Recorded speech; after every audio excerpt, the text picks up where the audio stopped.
Hi everyone, it is Jess here from the Reptile Nook, and today we are going to go over some of the reptile species that I would not recommend as a first-time pet. I would like to preface this video by saying that there are no beginner pet reptiles, and that really every pet reptile you get is going to take a lot of work, but there are some that are more suitable for first-time keepers than others, especially when research is done. I'm going to start off strong with a species that I know a lot of other reptile keepers would agree with me on, and this is the green iguana. A lot of times when you see these at reptile shops, expos, anything like that, they are really small, but they do get really big, and they need an enclosure about the size of a bedroom.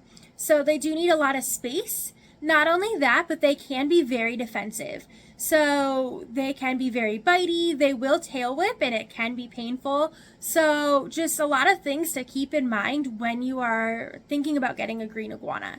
Personally, I do not have a green iguana. I really don't have a desire to get a green iguana after doing research, and a lot of people would recommend them to not be a good first-time pet. The next species, or I should say group of species, that I would not recommend is red-eared sliders and aquatic turtles in general.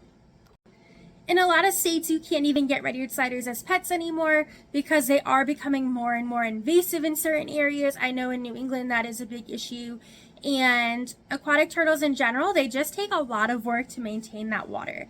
They do need a lot of water in their enclosure along with a basking spot, and they really just need that water changed all the time.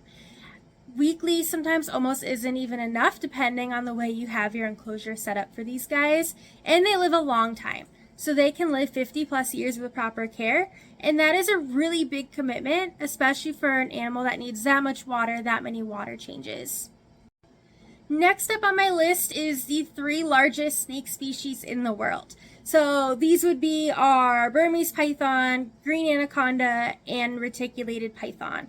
Now the reason that I don't recommend these as pets is because of just their sheer size.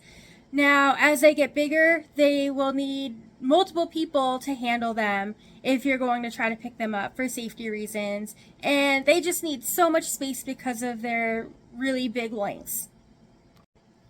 When working with these species, it's smart to always have 2 people, even just near the enclosure if you're going in just for routine feeding or cleaning or anything like that when they do get to those larger sizes, and that's not always feasible.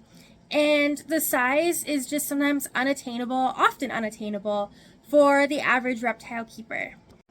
Now the one exception that I make for this species and a lot of the other ones that I'm going to mention through this video is educators and reptile keepers.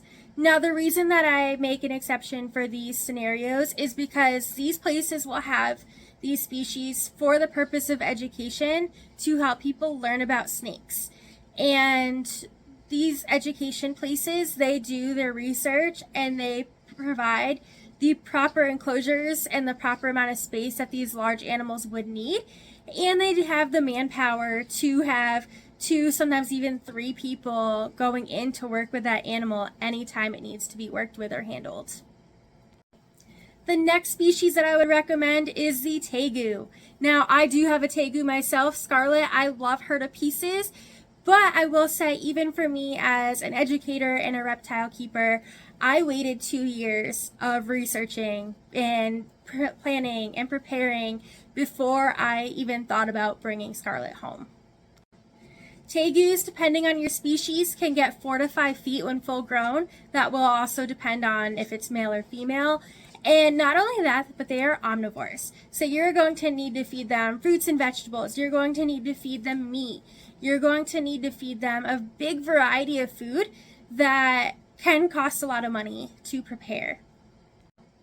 Not only that, but size is another concern with these guys. So with a lizard getting 4 to 5 feet long, the minimum enclosure size for an Argentine tegu is 8 feet by 4 feet by 4 feet. That's a lot of space.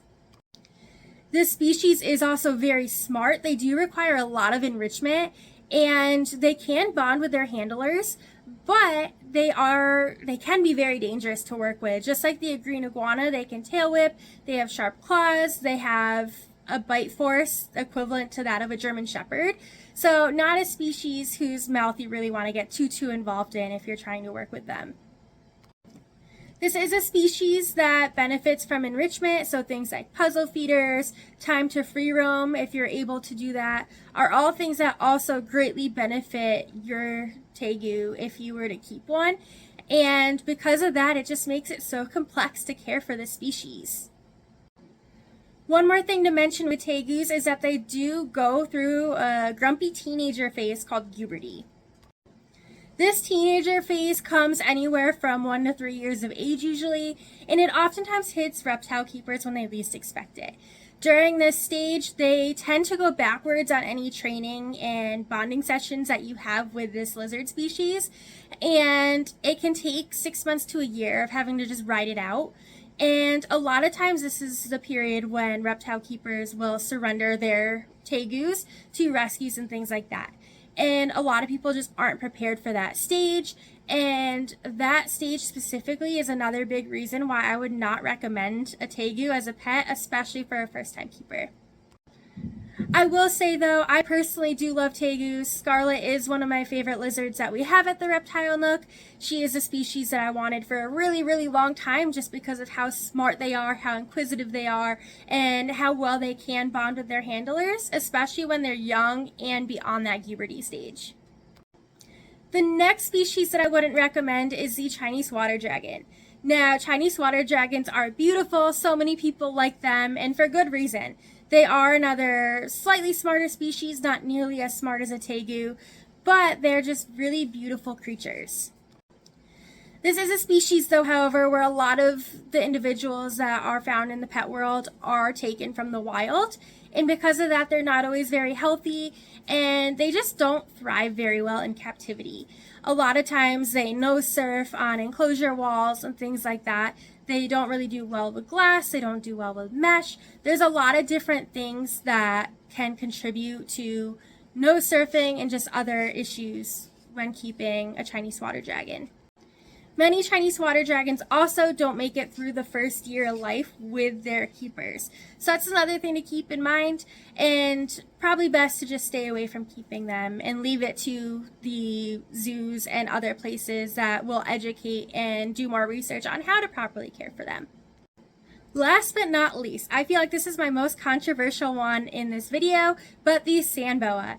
Now, I have worked with 2 sand boas in the past. I've worked with a Kenyan and a Saharan sand boa, and the reason I'm saying sand boas are not the best pet, even though they are a very small species of snake, is because they can be notoriously picky eaters. In my experience, they can even be worse than a ball python when it comes to how picky they are. Now, with them also, you're not really going to see them too often. They are fossorial, meaning they're going to live primarily underground. Twinkie, our Kenyan sand boa, actually only ever emerges when he's hungry, and so we only see him usually once every 2 weeks, and that is just because he feels safest when he's not exposed to us. Temperament-wise, sand boas can also be very hit or miss. I have worked with some that are absolute sweethearts, and I have worked with some that just do not want to be handled at all whatsoever and get very defensive. And sometimes people aren't prepared for this from such a little snake, and so it is important to note that that is a very real possibility with getting a sand boa. Given what I've shared in this video does not mean that these species are necessarily bad animals. It just means that they are not the easy species to keep in captivity, especially for first-time or newer reptile keepers. There are people that do care for and raise these animals and have great success and love what they're doing with their animals, and their animals are absolutely thriving. But that doesn't always happen, especially when they go to somebody who's maybe never cared for a reptile before. And so this video is not meant to discourage you if any of these species was one of your dream species, but make sure you do your research and really think before getting one of these species, especially the larger animals, especially the more defensive animals. I hope this video helped. I hope you have a great day. Stay tuned for the next video.